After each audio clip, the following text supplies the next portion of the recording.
Good morning, everyone. Fridays with Father, and it's Friday, February the 11th. Yes, the winter is coming to an end, we hope, Things are getting brighter here, even though we still have snow on the ground and it's rather cold. Please God, we're coming out the other side after what has been quite a mild winter so far. Anyway, happy to be here with you to share a few thoughts on this Friday morning. And I just wanted to mention to you that yesterday, for the very first time in my life, I ate a peanut butter and jelly sandwich. And it was good. It was very good. As I said to one of the parishioners, it was a life-changing moment. I'd never had one before, but I will be having plenty of them in the future. And somebody recommended that I should use strawberry preserves. In fact, they gave me a jar of it, and so I enjoyed that very, very much, especially when you put plenty of it on the bread. So I had it as a snack, although I do believe some people have it for breakfast. But anyway, any time sounds good to me. So my life has changed. These small things, make life different. Now I have peanut butter and jelly as part of my diet. Not sure if that's a good thing or a bad thing, but it's very, very tasty. Anyway, moving along. A couple of things really to share with you. Most importantly, I suppose today, being the feast of Our Lady of Lourdes. Yes, Our Lady of Lourdes. And what we are doing, for those who don't know, but most of you do know, is that we are commemorating today that time when our Blessed Mother, Mary, she appeared in a small town in southwestern France, close to the Pyrenees, called Lourdes, as people say these days. And she appeared to a little girl called Bernadette Soubirous. And from there, really, the world changed because of Our Lady appearing in Lourdes. And it's been a pilgrimage site ever since. I think after Rome and the Holy Land, Lourdes is the most visited pilgrim site in the world. So there you go. And people go there for healing. They go there for healing. And why is that? Well, Mary appeared to this little poor girl, and she sort of invited her to pray and to pray the rosary. And she invited people to pray for their conversion, to forgiveness of sins, and for and to come and to drink of the waters which sprung up in the place where the lady appeared. And she appeared as she described herself as the Immaculate Conception, a lady dressed in white, holding a rosary in her hands. And from there, Bernadette sort of spread the message, and the people gathered, and they're still gathering there to this day. Over a period of time, it was proven this was a genuine kind of apparition of our Blessed Mother, and really it's become quite a phenomenon ever since. Lourdes in the southwest corner of France. And I'll tell you something, I've been to many places, but I've not been there, really. To my shame, I feel kind of bad that I've never been to Lourdes, and whereas I know many people have. Even my own mother has been. But right now in Lourdes, you'll find what is called the grotto, that sort of big cave area with the statue of Mary and the waters which are still flowing from this spring, which appeared due to the apparitions of Mary. And people, bathe in the waters to this very day, and miraculous healings take place. And they've been proven over the centuries to be genuine. But apart from the miraculous healings, people being able to walk or get cured, there's the healings, I think, which take place in people's souls. People go there, unhappy, and their lives are changed by the experience of prayer, by people gathering in that way to pray to Mary, and also to bathe in the same waters which Bernadette herself, Saint Bernadette, received way back in the 19th century. So people go there and their lives are changed, however small. They receive healing, and I think maybe that's the key um, to what the message of Lourdes is the recognition, I think, by God that that we all need to be healed, that we need healing in our life. We all acknowledge, that we suffer in the same way that Jesus suffered. There's physical suffering, emotional suffering, and all those different kinds of suffering which we all experience in our lives. And we, to a degree, you see, we acknowledge that this is in some ways sharing in the experience of Christ, and suffering is part of our life. But the same too is what's important is that healing has to be a part of our life. That we need to be healed. Suffering does damage to our souls, does damage to our hearts, does damage to our minds, and we need to find healing. And as Catholics, we find the most healing most directly through the sacraments of the Mass and through the sacraments of reconciliation and all the other sacraments too, healing. But the apparition moment of Mary in Lourdes, I think, kind of announced to the whole world, really, that Jesus wants us to be healed. And Jesus wants us to be healed of our pain and our suffering in our life through the prayer, of the Rosary to Mary, through the prayer that we make collectively as the people of God to Jesus, and through the experience of having a relationship with Mary and Jesus in our lives. That very fact of being in a relationship with Christ, being in a relationship with Mary, and praying to them, really brings our souls healing. So everybody I know that's ever been to Lourdes, they come back and they just say that it was just mind-blowing. It was impressive. They found themselves crying at times, tears of great joy, really from just being there and being a part of this very, very special place. But then they go on to talk and they sort of say, but, that their lives have changed as a result of being there.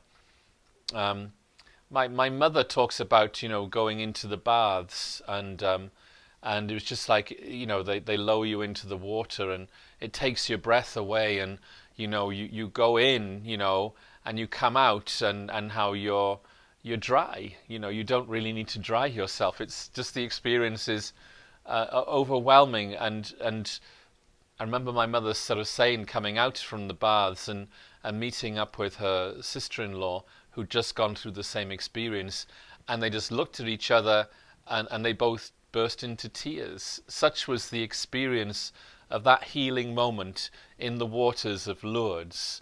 And all of these things, they're gifted, if you like, to the world by our God, who is so good, who provides for us in all our needs, and most especially when God sees that we are suffering. And we are a suffering world, a suffering people, and however we try to avoid suffering, it'll always catch us. It's part of life. And some people suffer more than others, and it's a mystery of our lives which we don't quite, really kind of get, and we sometimes find it hard to embrace. But the antidote to it, I suppose, really, is also to know that along with the suffering comes the healing, and in the healing there is joy. And I think that Lourdes is one of those special places in the world where people can go and where they can make sense, if you like, of their suffering, because the suffering is in some ways met or by healing and joy, and it enables people to come to experience that healing and to go away, go home, changed again. Whether that means a physical curing or an interior kind of spiritual healing, but come what may, it's a place of great holiness and great grace, and I'd like to visit. And please God, before I leave this world, I will get to visit Lourdes. It's a bit ridiculous, to be honest, because for like 7 years of my life, when I was in seminary, I lived about like 5 hours drive from it in northern Spain, and some of my classmates would go yearly to Lourdes, but I never went. I went to other places instead, but I know Lourdes has a big place of pilgrimage, and I commend it to you as a place for prayer, a place for healing, and a place of pilgrimage. The very first religious film or movie that I ever saw in my life was the Song of Bernadette, and maybe that was the case for you too. And I was very touched and moved as a small kid, really, by watching that black and white movie, which tells the tale of Bernadette Soubirous, Saint Bernadette, and the apparitions of the Immaculate Conception at Lourdes in France. So if you are not familiar with the story or familiar with the movie, look it up. I'm sure it's available to watch. I might even do it myself because it's been a while. But it's just when you find like there's a movie which has been made, really, which is it's sort of essential to your faith life. It's very rewarding, very kind of like consoling, I think, really, to know that our faith has been sort of taken seriously in the world. And obviously the experience of Lourdes has been taken seriously by millions of people. So I recommend the Song of Bernadette. But thinking about what I was saying earlier about the need for healing, I think now more than ever, we all need to be healed in some ways. And I don't want to keep banging on about the pandemic, but I think it needs to be said, that we've had 2 years of suffering, all of us, whether you've had COVID or not had COVID, because all of the restrictions that we've undertaken with our lives to do things which often go against our nature, to socially distance and all those kinds of things, they've had an effect on our psyche, and it really has done a number on every one of us. And somebody sent me an article from a magazine, and it said about here in the US that we're all kind of suffering from a collective trauma, that we're all traumatized collectively, and we don't know what to do about that, but it exists, and so, I suppose maybe now psychologists and counselors and all those people are doing good business with people because of the trauma that everybody has endured and is still enduring. But it makes me, focus more and more on our need for our healing from that. And our healing comes from prayer. Our healing comes from the relationship with Jesus. Our healing comes from our relationship with Mary and the prayers that she makes on our behalf. And I'm not proud. I will take all the help I can get, in order to be well and to be positive and to be healed, really. And I think that true healing only comes from God. It's a divine grace. Even when we receive healing through the hands of a physician or a surgeon, it's the divine grace of God that guides the hands of those healers, that guides the hands of those caring nurses that take care of us when we're not well, So healing comes from God himself, and we're blessed to have access to all these different resources, but most importantly, our prayer for healing. So I recommend to you, if you've not been praying for healing, do so. Maybe you think, well, I don't need to be healed. Well, I hate to say it, but you're wrong. We all need to be healed. And I think that article I read, there's collective trauma. COVID has really sort of done a number on us. And we are suffering. And the more we can bring ourselves before God in prayer, the more we can turn to our Mother Mary and ask for her prayers, or any of the saints, I think that the better our state of mind, our state of soul, our state of holiness and grace. So don't forget that today, as we celebrate the feast of Our Lady of Lourdes. And finally, as I've talked enough maybe about that, just to touch on the fact that this coming weekend is basically Valentine's, right? It's Valentine's, and it seems to be a time for romantic love, romantic relationships. Although here in this country, I'm glad to see that it's expanded to include love of friendship, and I know Mexico is Dia del Amor, de Amistad, Day of Love and Friendship. And it's not so exclusively for like romantic love, which I think in my own country it is more and more of that. And to touch on the fact that Valentine's Day comes from the Saint Valentine, who was a very, very early saint back in the sort of the 4th century, and we don't know much about him. In fact, we think maybe there were 2 Valentines. And it was only in the 1960s the Catholic Church kind of like dropped Saint Valentine from like the general calendar, so that we don't celebrate him, and mainly because we don't actually know much about him historically.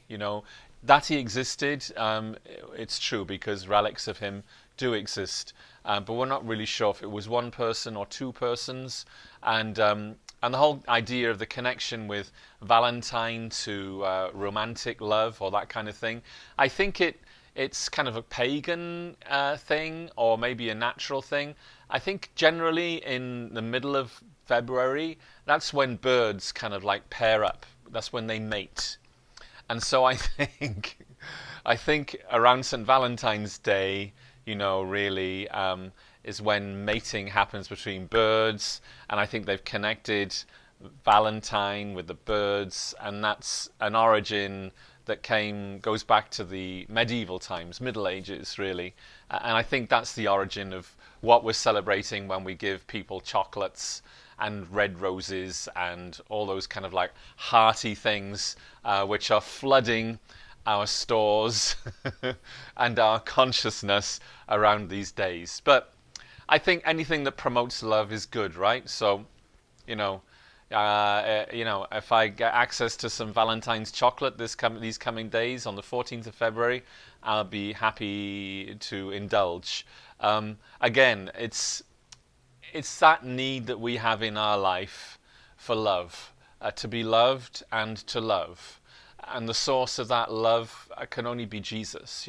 I know that we look for love in other people, and for people who have that vocation or find the right person, that they know what love is. We don't all have that path or that purpose in our life, but to love and to be loved, that is like the vocation of all. And Jesus knows that, and he tries to communicate that to each one of us in our lives, most especially through our faith life, So, and it's through that love that we find the healing and the peace that we need in our lives, and the ability, I think, to move forward, to soldier on, knowing that we're not alone, that we're not unloved or unlovable. So, to all of you who may be celebrating Valentine's Day, I wish you a happy Valentine's Day for February the 14th. In the meantime, I will be praying for you here at Church of the Holy Spirit. Hope you'll join us for Mass this coming weekend. In the meantime, be joyful, keep the faith, and don't forget, peanut butter and jelly sandwich. It's a good thing. I'm so glad that peanut butter is now part of my life. Take care. Bye-bye.